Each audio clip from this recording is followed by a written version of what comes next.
Welcome to the last breakfast. Please enjoy the video. You'll start by launching Snipping Tool and selecting the capture mode you need. Click the Start menu, type Snipping Tool, and open it.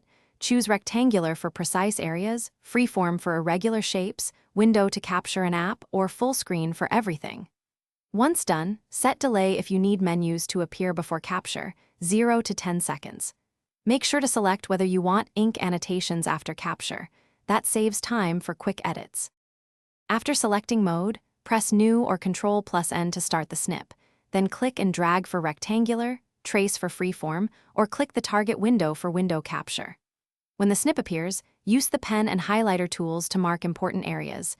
Change pen color or width for contrast. Use the eraser to remove marks if needed. Once satisfied, press Ctrl+S to save a PNG or JPG, or Ctrl+C. Now finish by sharing or exporting your snip.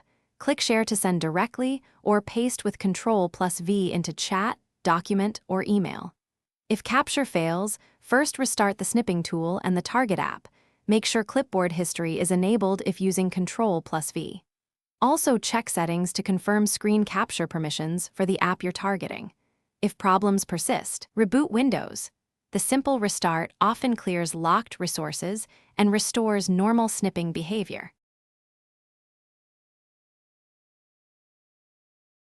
Thanks for watching. If this was helpful, leave a like and consider subscribing. See you next time.